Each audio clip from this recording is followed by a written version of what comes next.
우리는 살아가면서 때때로 이유를 알 수 없는 흔들림을 경험합니다. 분명 예전과 같은 자리인데 마음이 편하지 않고 잘 지내던 일상에서도 설명하기 어려운 변화가 느껴질 때가 있습니다.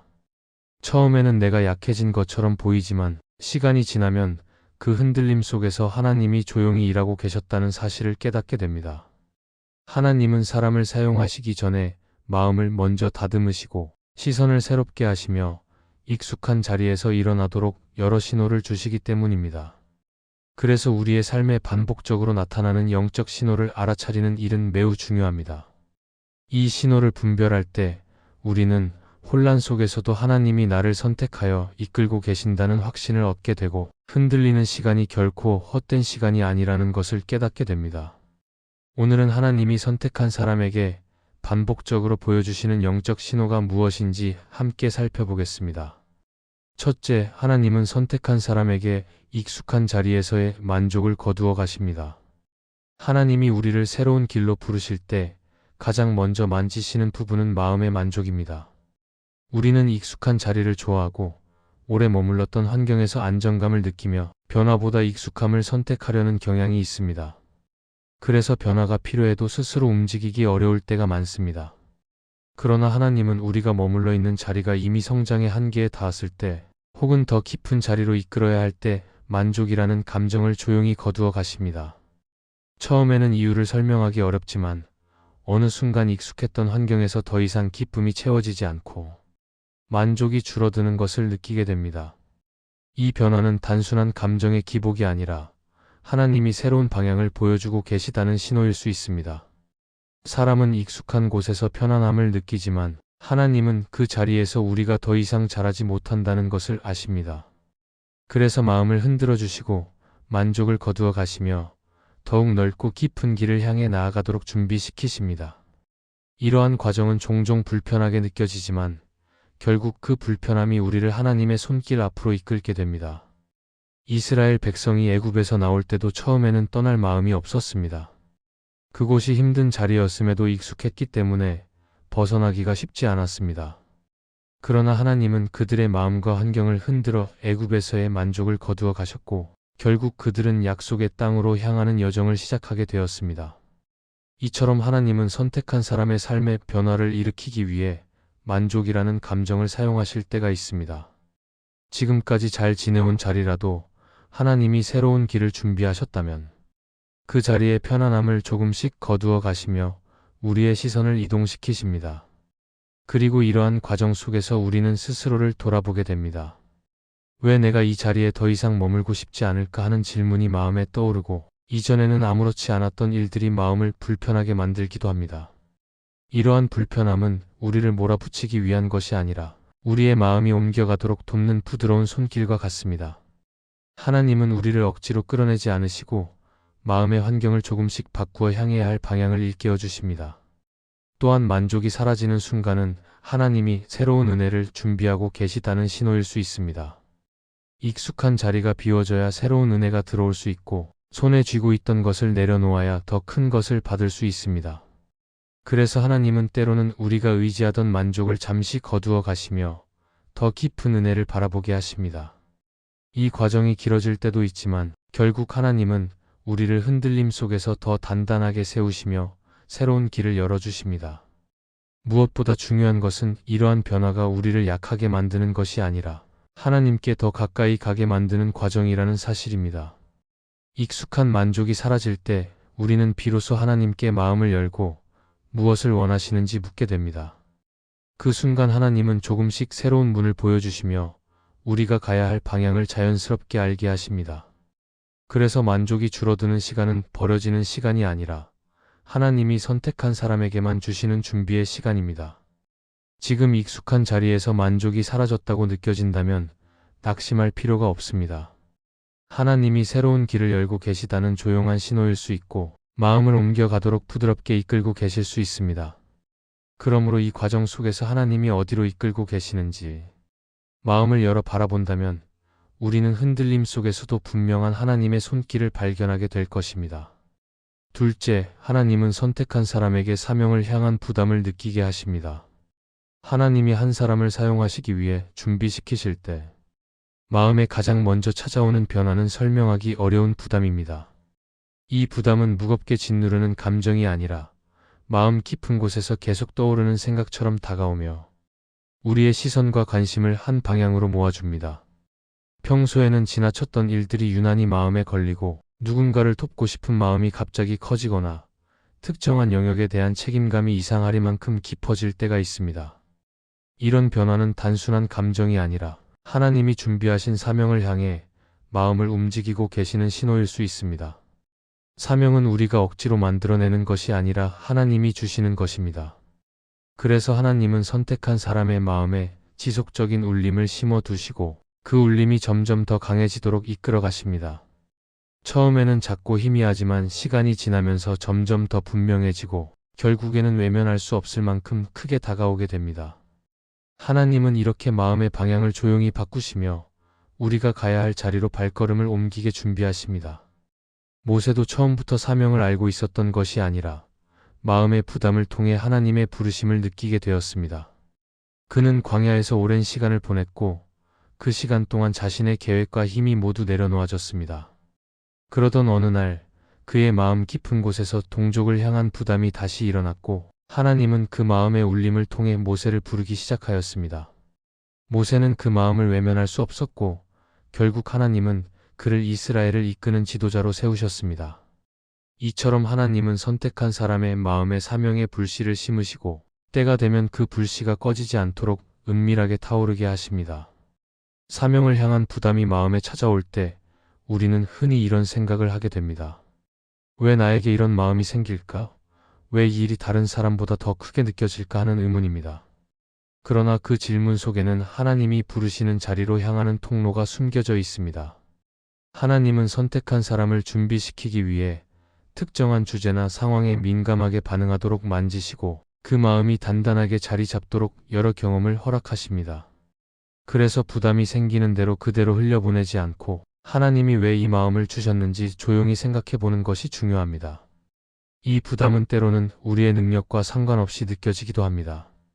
지금의 나로는 감당할 수 없을 것 같고 너무 먼 이야기처럼 들릴 때도 있습니다. 그러나 하나님이 주시는 부담은 우리를 짓누르는 것이 아니라 준비시키는 과정이라는 사실을 기억해야 합니다. 하나님은 우리가 감당할 수 있는 만큼 한 걸음씩 마음을 넓히시고 시야를 깊게 하시며 사명을 받아들일 준비를 만들어 가십니다. 그래서 이 부담은 우리의 능력을 초월한 부르심처럼 보이지만 사실은 하나님이 주시는 은혜의 시작입니다. 또한 사명을 향한 부담은 우리의 삶을 정리하는 계기가 되기도 합니다. 어느 순간 마음이 분주해지던 일들이 자연스럽게 줄어들고 중요하지 않다고 느껴졌던 것들이 하나씩 정리되며 하나님이 향하게 하시는 방향으로 우선순위가 맞춰지는 때가 있습니다. 이런 변화는 억지로 만드는 것이 아니라 하나님이 마음을 새롭게 하실 때 자연스럽게 이루어집니다. 하나님은 선택한 사람에게 사명에 대한 부담을 주시고 그 부담이 방향이 되어 새로운 길을 열어가도록 이끄십니다. 만약 지금 마음 한쪽에서 계속 떠오르는 일이 있다면 그것이 바로 하나님이 주시는 신호일 수 있습니다. 여러 날이 지나도 사라지지 않는 마음의 울림이 있다면 하나님이 앞으로의 사명을 위해 준비시키고 계실 수 있습니다. 이 부담은 괴로움이 아니라 하나님의 선택을 받은 사람에게 주는 특별한 초대이며 그 초대는 결국 우리의 삶을 더 깊은 자리로 이끌게 될 것입니다. 그러므로 이 마음을 가볍게 여기지 말고 하나님이 어떻게 인도하고 계시는지를 조용히 바라본다면 새로운 사명의 길이 열리게 될 것입니다. 셋째, 하나님은 선택한 사람에게 기도의 깊이가 더해지도록 이끄십니다. 하나님이 한 사람을 선택하셔서 세워 가실 때 가장 먼저 변화시키시는 영역 가운데 하나는 기도의 자리입니다. 기도는 단순히 우리의 필요를 아뢰는 시간이 아니라 하나님과 마음을 나누고 하나님의 뜻을 듣는 통로이기 때문에 하나님은 선택한 사람을 준비시키실 때 기도 안에 머무르는 시간을 자연스럽게 늘려주십니다. 그래서 이전보다 더 자주 기도하고 싶어지고 기도하지 않으면 마음이 허전해지고 하나님 앞에 머물 때야 비로소 안정되는 경험을 하게 됩니다. 이런 변화는 억지로 만들어지는 것이 아니라 하나님이 마음을 조용히 부드럽게 이끌고 계시다는 은밀한 신호입니다. 기도의 깊이가 더해지는 과정에서는 우리의 내면도 함께 정리됩니다. 이전에는 당장 해결되어야 한다고 느끼던 문제들이 기도 안에서는 서서히 내려놓아지고 분주했던 생각들이 하나씩 가라앉게 되며 하나님이 주시는 평안이 마음을 채우기 시작합니다. 이 평안은 상황 때문이 아니라 하나님이 마음을 만지고 계시다는 표입니다. 하나님은 선택한 사람에게 단순히 문제 해결을 위한 기도가 아니라 하나님과의 관계를 깊게 누리는 기도를 배우도록 이끄십니다. 그래서 기도가 점점 길어지고 깊어지고 집중하게 되며 마음이 자꾸 하나님께로 방향을 잡아가게 됩니다. 엘리는 사무엘을 처음 분별하지 못했지만 하나님은 사무엘에게 직접 말씀하시며 그의 마음을 기도의 자리로 이끄셨습니다.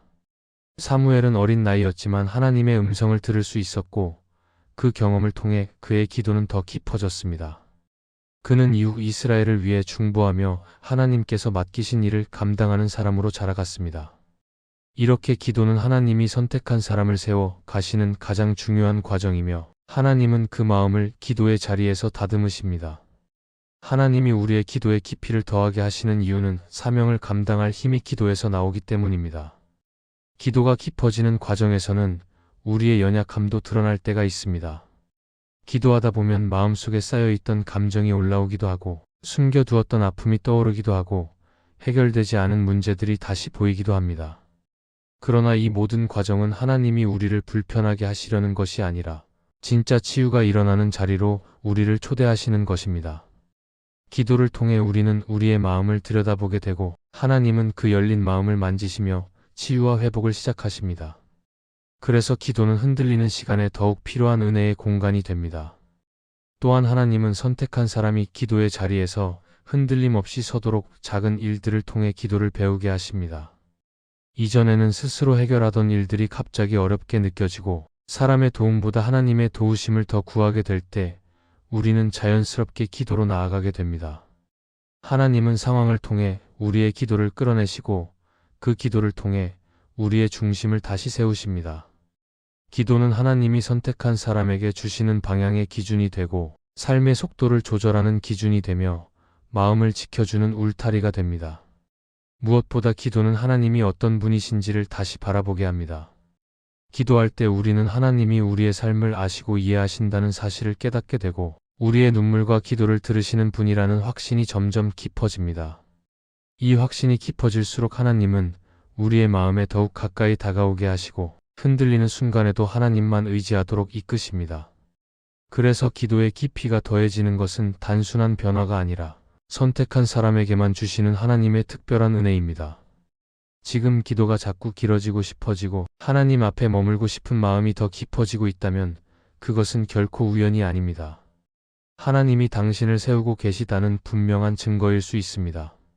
하나님은 선택한 사람의 마음을 기도의 자리로 불러내시고 그 깊은 자리에서 새로운 힘과 지혜와 방향을 주십니다.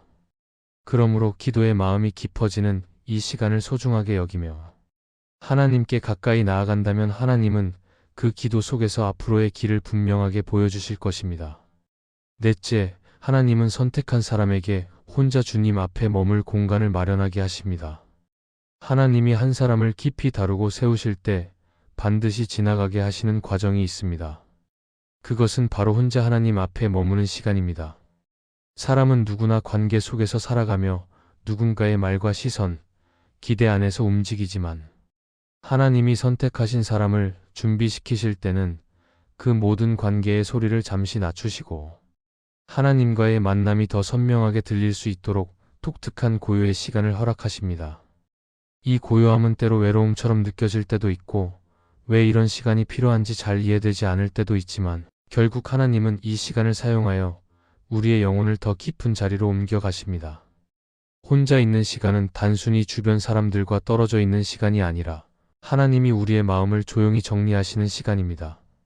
이전에는 바쁘게 움직이며 놓쳤던 감정들이 떠오르고 잠시 미뤄두었던 생각들이 하나씩 정리되며 마음 깊은 곳에서 하나님께 향하고 싶은 갈망이 차오르게 됩니다. 하나님은 선택한 사람을 준비시키실 때 이 공간을 통해 우리의 방향을 분명하게 하시고 마음의 중심을 다시 하나님께로 모으게 하십니다. 그래서 이 시간은 비어있는 시간이 아니라 채워지는 시간이 되고 멈춘 시간이 아니라 다시 걷기 위한 준비의 시간이 됩니다. 또한 하나님은 혼자 있는 시간을 통해 우리가 붙잡고 있던 것들을 천천히 내려놓게 하십니다. 사람의 인정이나 성취감, 습관처럼 의지하던 것들이 더 이상 힘을 주지 못할 때 우리는 의도치 않게 삶의 중심을 다시 돌아보게 되고 그 자리에서 하나님이 우리의 시선을 다른 방향으로 이끄십니다. 이렇게 하나님은 외부의 소리를 줄이시고 우리의 마음이 조용해질 때 비로소 들을 수 있는 말씀을 심어주십니다. 외롭다고 느끼는 순간에도 하나님은 그 마음의 틈을 사용하여 더 깊은 위로와 깨달음을 부어주십니다. 팀 켈러는 그의 책 기도에서 이렇게 말합니다. 하나님은 우리가 그분을 더 선명하게 바라볼 수 있도록 때때로 우리를 고요함과 침묵으로 이끄신다. 이 말은 하나님이 선택한 사람에게 혼자 있는 시간을 허락하시는 이유를 잘 설명합니다. 하나님은 우리가 혼자일 때 더욱 진실한 모습으로 하나님 앞에 서게 하시고 다른 어떤 것으로도 채울 수 없는 깊은 관계를 경험하게 하십니다. 그래서 혼자 있는 시간이 우리를 약하게 만드는 것이 아니라 오히려 단단하게 세우는 시간이 됩니다. 혼자 하나님 앞에 머물게 되는 시간에는 우리의 마음이 이전과는 다른 방식으로 깨어납니다. 사람의 시선에서는 보이지 않았던 부분이 보이기 시작하고 마음속의 두려움이나 상처가 드러나며 하나님께서 그것들을 만지시는 손길이 느껴지기도 합니다. 하나님은 이 시간을 통해 선택한 사람이 감정에 휘둘리지 않도록 마음을 안정시키시고 주어진 사명을 감당할 수 있도록 내면을 단단하게 준비시키십니다. 무엇보다 하나님은 이 고요한 순간들을 통해 우리가 하나님과 더욱 가까워지도록 이끄시며 관계의 깊이가 이전보다 훨씬 단단해지도록 만들어 가십니다. 그리고 이 시간은 앞으로의 방향을 결정하는 데 중요한 역할을 합니다. 생각이 정리되고 마음이 가라앉고 혼자 하나님 앞에 설 때 우리는 비로소 하나님이 어디로 이끌고 계시는지 조금씩 보게 됩니다. 바쁘게 움직일 때는 느끼지 못했던 하나님의 뜻이 고요한 순간 안에서 선명해지고 흔들리던 마음도 그분의 인도하심을 바라보며 다시 평안을 찾게 됩니다.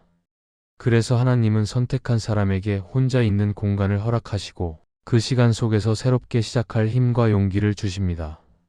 만약 지금 혼자 있는 시간이 길어지고 마음이 조용해지는 방향으로 이끌리고 있다면 그것은 하나님이 당신을 다루고 계시는 특별한 시간일 수 있습니다. 이 고요함이 불안함처럼 느껴질 때도 있지만 하나님은 이 시간을 통해 당신을 더 깊은 자리로 초대하고 계십니다. 그러므로 이 시기를 두려워하기보다 하나님이 어떤 일을 준비하고 계시는지 기대하며 바라본다면 혼자 남겨진 것처럼 보이는 이 시간이 오히려 하나님과 가장 깊이 연결되는 시간이 될 것입니다. 하나님은 이 공간을 통해 당신을 새롭게 세우시고 앞으로의 길을 더 분명하게 보여주실 것입니다. 이 말씀이 마음의 은혜가 되셨다면 좋아요와 구독으로 함께 해주세요. 그리고 댓글에 아멘이라고 남겨주시면 하나님의 은혜가 더 많은 사람들에게 전해질 것입니다. 여러분의 삶 위에 하나님의 은혜가 언제나 함께 하시기를 바랍니다. 감사합니다.